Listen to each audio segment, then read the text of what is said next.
नमस्कार, आप देख रहे हैं इंडिया न्यूज, साथ आपके मैं हूं कविता सिंह। इंडिया न्यूज पर रोजाना आप रात 10 बजे वोट यात्रा देखते हैं। वोट यात्रा में हम आपको देश का सियासी मूड ग्राउंड जीरो से दिखाने समझाने की कोशिश करते हैं। इंडिया न्यूज के एडिटर इन चीफ दीपक चौरसिया इन दिनों मध्य प्रदेश का सियासी मूड खंगालने में जुटे हुए हैं। निमर मतलब मध्य प्रदेश का वो इलाका जो खेती के लिए बहुत ज्यादा फेमस है। उस इलाके के लोगों को दीपक चौरसिया ने टटोला। खंडवा में वो किशोर कुमार के घर भी पहुंचे, ये जानने की कोशिश की कि क्या सचमुच किशोर दा भी इस बार चुनाव में सियासी मुद्दा है। बहुत सारे सवाल थे लोगों के और सियासी दलों के भी। तो ग्राउंड जीरो से देखे दीपक चौरसिया के साथ खंडवा से वोट यात्रा।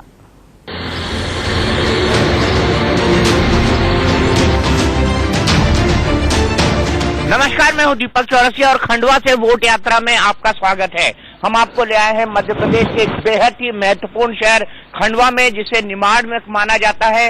निमाड़ में है ये शहर और निमाड़ की विशेषता है कि निमाड़ कृषकों का क्षेत्र माना जाता है, किसानों का क्षेत्र माना जाता है। लेकिन यहाँ पर वोट डालने वालों का क्या है मूड, यहाँ की जनता क्या कहती है, यहाँ के वादे क्या है, नेताओं के इरादे क्या है, ये सब की पड़ताल हम यहाँ पर करेंगे। ये खंडवा लोकसभा क्षेत्र है और इस वक्त हम एक पेट्रोल पंप पर खड़े हैं और पेट्रोल पंप पर कई सारे लोग यहाँ पर लाइन लगाकर खड़े हुए हैं। लेकिन सबसे पहले भाई साहब आप मुझे बताइए कि पेट्रोल की क्या कीमत है आज? कीमत है सर 88 रुपए 80 पैसे। 88 रुपए 88 रुपीज 80 पैसा। और डीजल की कितनी कीमत? डीजल की कीमत है 78 67। आप बताइए, आप पेट्रोल लेने आई हैं, आप यहाँ की वोटर भी हैं, आप बताइए इन पेट्रोल और डीजल के दामों का आपके आम जिंदगी पर क्या असर पड़ा है? हमारी आम जिंदगी में बहुत ज्यादा असर पड़ रहा है। इस पेट्रोल के डीजल की वजह से हमें बहुत तकलीफ हो रही है। मतलब हमारे बजट में भी हमको बहुत दिक्कत हो रही है इन पेट्रोल डीजल की वजह से। मुझे बताइए, पेट्रोल डीजल की कीमतों ने कितना असर डाला है आपकी जिंदगी के अंदर? सर, अभी जो हमारा दैनिक बजट है वो पूरी तरीके से बिगड़ गया है महंगाई के कारण। काफी चीजें जो महंगी हुई है उसमें कई चीजें इफेक्ट हो रही है, हमारी लाइफ इफेक्ट हो रही है। कई चीजें ऐसी है जिनमें हमको कॉम्प्रोमाइज करना पड़ रहा है। अच्छा, मुझे बताइए, खंडवा के सांसद नंदू कुमार चौहान है, नंदू भैया, और उनके मुकाबले अरुण यादव यहाँ से खड़े होते हैं। दोनों में से आपकी पसंद कौन है? सर, राजनीतिक तो मैं कुछ नहीं बोल पाऊंगा सर। वोट करते हैं? मैं वोट करता हूँ। मैं आपसे नहीं जानना चाहूंगा कि आप किसे वोट करेंगे, लेकिन आपका ऑल टाइम फेवरेट कौन है, राहुल गांधी या फिर प्रधानमंत्री नरेंद्र मोदी? मेरे फेवरेट तो सर नरेंद्र मोदी जी हैं। क्यों? देखिए, कुछ बदलाव उन्होंने किए हैं, कई महंगाई भी आई है, कुछ प्लस पॉइंट तो कुछ माइनस पॉइंट भी हैं। पेट्रोल पंप का हाल जानने के बाद हम आपको लिए चलेंगे कुछ ऐसी दुकानों पर जहां पर हम जान सकेंगे महंगाई का मीटर क्या कहता है और महंगाई का मीटर आगे बढ़ते बढ़ते क्या मोदी के लिए नापसंदगी में बदलता है। आइए आपको लिए चलते हैं आगे।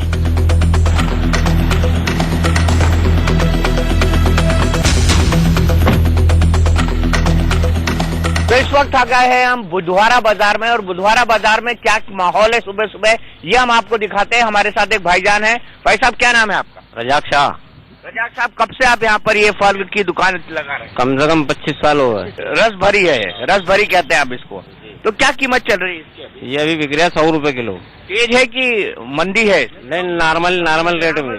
नॉर्मल रेट है। नॉर्मल। तो आप बताइए, आपका क्या नाम है भाईजान? रजाक शाह। कितने ग्राहक आ जाते हैं लोग? आपका कितने का धंधा हो जाता है? हो जाता है 8-10 हजार रुपए का, 7,000 8-10 हजार रुपए का धंधा हो जाता है। तो मुझे आप ये बताइए कि चुनाव आने वाले हैं, तो आपने क्या सोचा है विधानसभा के बारे में और लोकसभा के बारे में? मोदी जी आएंगे हम यहाँ, तो बीजेपी की सरकार बनेगी, मामा जी की। आपके पसंद कौन है, मोदी जी हैं या राहुल गांधी है? नहीं, मोदी जी मोदी जी पसंद है। तो रज्जाक भाई की पसंद भी यहाँ पर मोदी जी, और यहाँ पर कई सारे लोग भी हमारे साथ खड़े हुए हैं, कई सारे भाई खड़े हुए हैं। भाई साहब, आपका नाम क्या है? प्रतीक यादव। प्रतीक यादव जी। आप क्या करते हैं? मोबाइल शॉप पे काम करता हूँ। मोबाइल शॉप पे काम करते हैं? मोबाइल शॉप पे काम करते हैं। जी सर। मुझे आप ये बताइए कि क्या माहौल चल रहा है अभी चुनाव का यहाँ पर? चुनाव का माहौल तो अभी ये चल रहा है, बस मामा की सरकार आना है। क्या नाम है आपका? रमजान चाचा, ये बताइए कि चुनाव आ रहे हैं, आप किसको चुनेंगे इस बार? बीजेपी वालों को चुनेंगे। आप भी बीजेपी वालों को चुनेंगे? लोग तो कहते हैं कि मुसलमान लोग जो है बीजेपी वालों का साथ नहीं देते हैं। तो अभी साथ दे रहे हैं ना। तो यहाँ पर भी जो माहौल दिख रहा है वो माहौल यही है कि भारतीय जनता पार्टी के पक्ष में काफी कुछ लोग दिखाई दे रहे हैं। आगे लिए चलते हैं आपको किराना शॉप के अंदर और ये दिखाते हैं कि वहां पर महंगाई का मीटर क्या कहता है, लेकिन आम जनता की पसंद यहाँ पर मामा यानी शिवराज और मोदी यानी प्रधानमंत्री नरेंद्र मोदी ही फिलहाल दिखाई पड़ते हैं। हम आगे चलेंगे, लेकिन राहुल गांधी को भी खराब बोलने वाला कोई है नहीं यहाँ पर।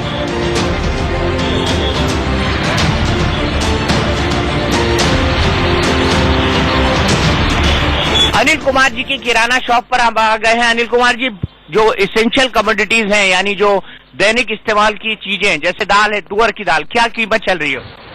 अभी चल रही है 60 रुपए किलो। नीचे आ गई है। हाँ, कारण क्या रहा इसका? कारण कुछ नहीं, होता रहता कम ज्यादा इसका तो रेट। दाल का रेट कम ज्यादा होता रहता है। आप देख सकते हैं किस तरह से ये प्रसिद्ध सेव, निमाड़ और मालवा की जो है वो आपको यहाँ पर दिखाई देगी और बाकी दैनिक इस्तेमाल की चीजें आपको दिखाई देंगी। और हम यहाँ से आपको लिए चलते हैं पान की दुकान की तरफ।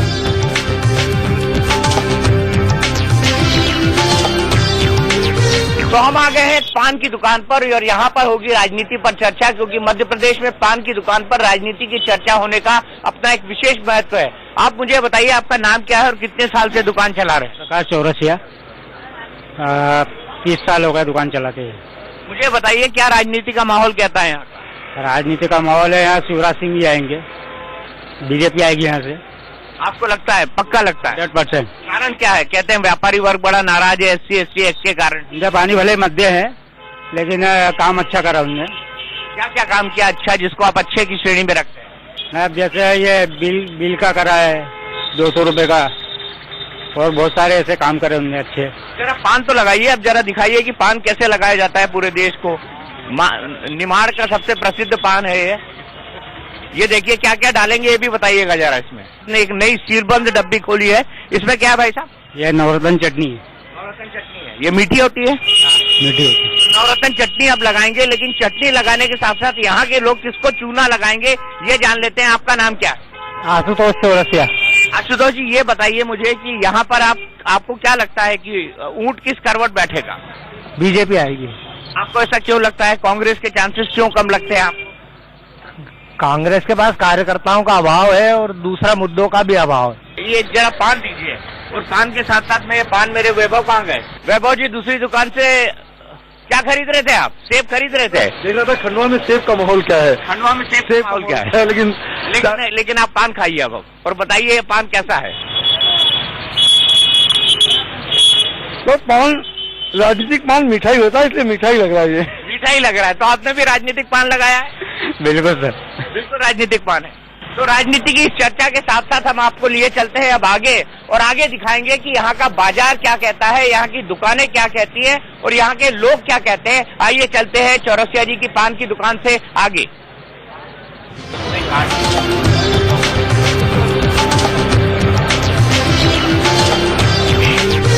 तो गर्मा गर्म जलेबियां चली जा रही है लाला जी की दुकान में, और लाला जी की दुकान खंडवा में इसलिए प्रसिद्ध है क्योंकि किशोर कुमार यहाँ पर दूध जलेबी खाने आते थे। और मैं अपने कैमरामैन शरद को बोलूंगा, शरद मेरे साथ थोड़ा आगे आए, यहाँ पर दिखाए कि यहाँ के मेन्यू में क्या क्या है।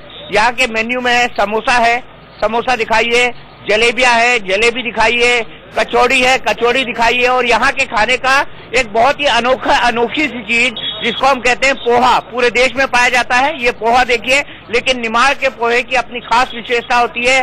प्याज के साथ खाया जाता है और साथ ही साथ उसको खाया जाता है इस सेव के साथ।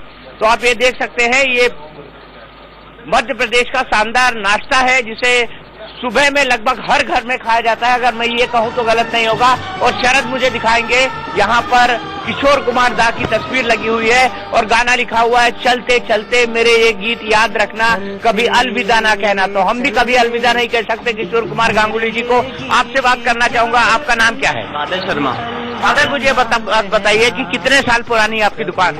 ये शॉप दादाजी के टाइम की आई थिंक 90 ईयर्स हो चुके हैं। 90 साल हो चुके हैं? 90 साल हो चुके हैं टाइम की है ये। आप कौन सी पीढ़ी के हैं? मैं तो मेरे थर्ड पीढ़ी। तीसरी जनरेशन के। और आप भी यही काम कर रहे हैं? नहीं, मैं पढ़ाई कर रहा हूँ, बट एक्चुअली हॉलीडे चल रहे हैं तो मैं शॉप पे बैठा हूँ, पापा नहीं है आज इसके लिए। इसलिए अच्छा, ये बात बताइए कि किशोर कुमार का इस दुकान से बड़ा गहरा नाता था, क्या नाता था? वो दादाजी जो हमारे थे, ग्रैंडफादर, उनके बहुत क्लोज फ्रेंड थे। वो यहाँ आते थे, गाना मंडली बैठती थी उनकी, दूध जलेबी, पहले दूध जलेबी चलती थी यहाँ, तो दूध जलेबी के पहले शॉप थी, पहले दूध जलेबी वो यहाँ आते थे और खाते थे और गाने भी गाते थे बहुत ज्यादा। तो आपने देखा खंडवा में लोग किस तरीके से काम करते हैं, उनका सियासी मूड क्या है, उन्होंने अपनी राय देने की कोशिश की। महंगाई के अलावा आपको बता दें, बेरोजगारी, कानून व्यवस्था, ये सब कुछ बहुत बड़े बड़े मुद्दे हैं। बीजेपी और कांग्रेस में लड़ाई कांटे की नजर आ रही है, लेकिन इन सब के बीच मुद्दा किशोर कुमार का भी है, जो खंडवा के हैं। यहां के लोग उनके लिए कई चीजों की मांग भी कर रहे हैं, जिसमें से एक भारत रत्न भी है। दीपक चौरसिया खंडवा में किशोर कुमार के पैतृक घर भी पहुंचे। और खंडवा अगर हम आए और किशोर कुमार के घर न जाएं, ये कैसे हो सकता है? तो इस वक्त है हम गांगुली हाउस। देखिए, ये लिखा हुआ है गांगुली हाउस। किशोर कुमार गांगुली उर्फ खंडवा वाले के नाम से इन्हें जाना जाता था, और ये गांगुली हाउस है। और ऊपर लिखा हुआ है गौरी कुंज। गौरी उनकी माँ का नाम था और उनकी माँ के नाम पर था ये गौरी कुंज। लेकिन आज इसके क्या हालात हैं, आज इसको लेकर लोग क्या डिमांड कर रहे हैं, आज इसको लेकर क्या राजनीति है, आज इसको लेकर वोट बैंक कैसे प्रभावित है, इस पर बात करने के लिए आइए हम अंदर चलते हैं। किशोर कुमार के अनन्य भक्त लोग हमारे साथ यहाँ पर मौजूद है। आइए सबसे पहले अंदर चलते हैं। तो ये देखिए, किशोर कुमार का घर है और ये किशोर कुमार के भक्त हैं। ये एक तरह से आप कह सकते हैं कि ये किशोर कुमार की आर्मी है, जो यहाँ पर किशोर कुमार की यादों को जिंदा रखने के लिए काम करती है, जो यहाँ पर किशोर कुमार के जो सपने हैं उनको संजोए रखने की बात करती है। तो हम आइए इनसे बात करते हैं। सबसे पहले मैं आपसे ये जानना चाहूंगा, ये बताइए आप भाई साहब की किशोर कुमार को लेकर आपके मन में क्या है, और थोड़ा सा मुझे घर दिखा दीजिए कि किस हालत में है। जी हाँ, किशोर कुमार जी के लिए हमारे दिल में तो समझ लीजिए कि भगवान के बाद अगर कोई है हमारे लिए तो वो किशोर कुमार है। वो इसलिए नहीं कि वो फनकार थे, वो इसलिए कि उस व्यक्ति ने ही हमारे शहर को पहचान दी है। हम ऑल वर्ल्ड में कहीं जाते हैं, खंडवा कहते हैं नहीं पहचानते, लेकिन अगर हम कहते हैं कि किशोर कुमार के शहर खंडवा से आए हैं तो लोग हमें जानते हैं, हमें उसके नाम से प्रतिष्ठा मिलती है। और किशोर दा ने फनकार होते हुए, टॉप पर होते हुए भी खंडवा को कभी नहीं भूला। जहां तक रहा घर का सवाल, सर ये लोगों के लिए घर होगा, लेकिन हमारे लिए या कलाकारों के लिए या बाहर से आने वाले लोगों के लिए एक मंदिर है, एक तीर्थ है। आप सोचिए, अगर आदमी मंदिर तक आता है और देवता के दर्शन ना हो, ऐसी स्थिति भी नहीं है कि अंदर तक कोई ना जा पाए। लेकिन चूंकि आपको हम बताएं, वर्तमान स्थिति में यह है कि ये मकान वैसे अर्जुन जो अनूप कुमार के बेटे हैं उनके नाम पर है, लेकिन उसमें जो नाम शामिल है अमित कुमार और सुमित कुमार जो किशोर दा के बेटे हैं, उनका भी नाम शामिल है। वो इस प्रॉपर्टी को बेचना चाहते हैं। 3 बार इस प्रॉपर्टी के सौदे हो चुके हैं, उसकी खबरें भी आ चुकी हैं, लेकिन उन्हें जो मार्केट वैल्यू की कीमत है, हम सरकारों से हमें कोई मतलब नहीं, वो बीजेपी हो कांग्रेस हो, हम सरकारों से चाहते हैं कि आप करोड़ों रुपए दूसरी योजनाओं पे खर्च करते हैं, एक बार कोई ज्यादा कीमत भी नहीं होगी, 10-12 करोड़ से ज्यादा कीमत इस स्थिति की नहीं है इस प्लेस की। आप उन्हें, उस परिवार को अगर इतना पैसा दे दें, इसको अपने पोजीशन में ले लें, उसके बाद चाहे तो आप यहाँ उसको कमर्शियल भी बनाए, चूंकि ये बम में बह जा रहे हैं, उसके लेकिन एक हिस्सा कम से कम किशोर दा की यादें जो यहाँ रखी हुई है, उनका एक दीवान रखा है, जो उन्होंने एक गाना आपने सुना होगा, उन्होंने कहा था मैं शायर बदनाम, मेरे घर से तुमको ये सामान मिलेगा, एक दीवान और एक खाली जाम मिलेगा। एक मंदिर है जिसमें वो पूजा करते थे, और भी कुछ चीजें हैं किशोर दा की जो आज भी यहाँ पर रखी हुई है। वो हम जैसे कलाकारों के लिए वो चीजें अविस्मरणीय हैं, उनको हम देखकर दर्शन करते हैं, हमें लगता है कि यही किशोर दा है। तो उन चीजों को यहाँ पर अगर स्मारक बनाकर, एक म्यूजियम बनाकर रख लिया जाए, किशोर दा की एक प्रतिमा लगा दी जाए, एक मंदिर बना दिया जाए, तो कई कलाकार हैं जो यहाँ पर साधना कर सकते हैं। बिल्कुल बिल्कुल कर सकते हैं। आप मुझे बताइए, आप में से, आप भारतीय जनता पार्टी से, आप मुझे बताइए कि 15 साल की सरकार में आपने इसके बारे में क्यों नहीं सोचा, जो खंडवा की आम जनता की मांग है, जो मांग मेरे जैसे आदमी के दिल में है, जो दिल्ली से आया है, निमाड़ में पैदा हुआ है। पूरे प्रयास में हम लगे हैं। जिस प्रकार हमने स्मारक बनाया, 1 करोड़ का समाधि बनाई किशोर दा की, गौरीकुंज का निर्माण किया है, उसी प्रकार इस मकान को भी हम इसी से नहीं जान देंगे। हमारी सरकार प्रयत्नशील है इस मकान को किसी भी तरह से लेकर स्मारक बनाएगी। कांग्रेस से आप हैं, आप मुझे बताइए, आज तक 1980s के अंत में किशोर कुमार का देहांत हुआ था, आज तक कांग्रेस ने इसके बारे में क्यों नहीं सोचा? देखिए, कांग्रेस ने ही शुरुआत करी थी ये जो भवन बना हुआ है यहाँ पर गौरीकुंज का। तो मैं ये कहना चाहता हूँ कि हम कलाकार भी हैं, हमारे लिए किशोर कुमार उतना ही महत्वपूर्ण है, और उससे ज्यादा महत्वपूर्ण है अगर किशोर कुमार की कोई बात करे और हमारी पार्टी की बात करे तो किशोर कुमार हमारे लिए ज्यादा महत्वपूर्ण है। मुझे ये बताइए कि आपके वक्त में जो काम होना था वो इनके वक्त तक भी नहीं हो पाया, तो मैं आप दोनों पार्टियों को बराबर का जिम्मेदार मानता हूं अगर किशोर कुमार के समाधि पर काम नहीं हो पाया। हम तो ये चाहते हैं दीपक जी चाहे कांग्रेस बनाए चाहे बीजेपी बनाए, कोई भी बनाए, लेकिन किशोर का स्मारक यहाँ पर बनना चाहिए।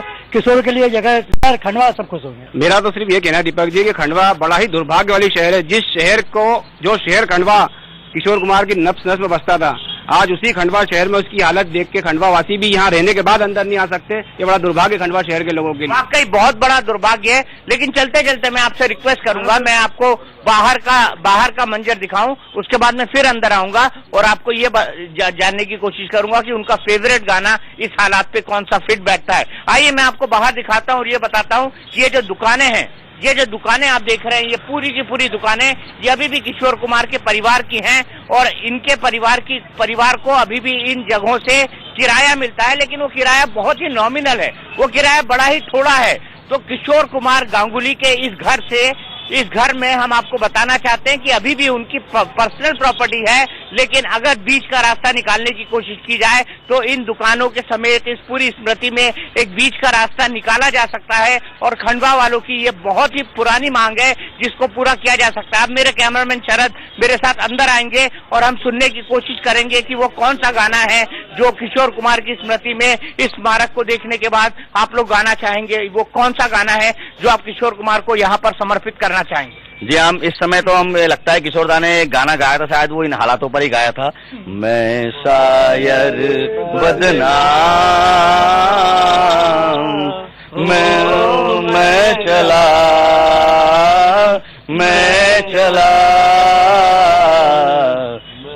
दिल से नाकाम, मैं चला शायर बदनाम,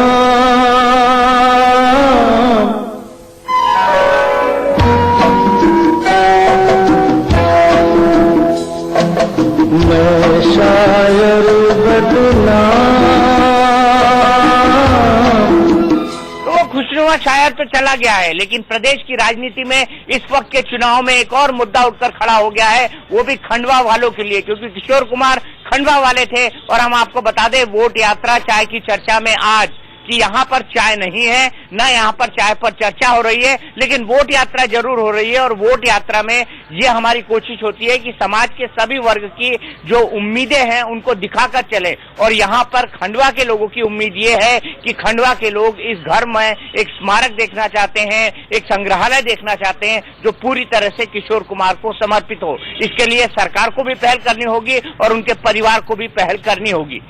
दीपक चौरसिया, खंडवा, किशोर कुमार खंडवा वाले के घर से, इंडिया न्यूज के लिए।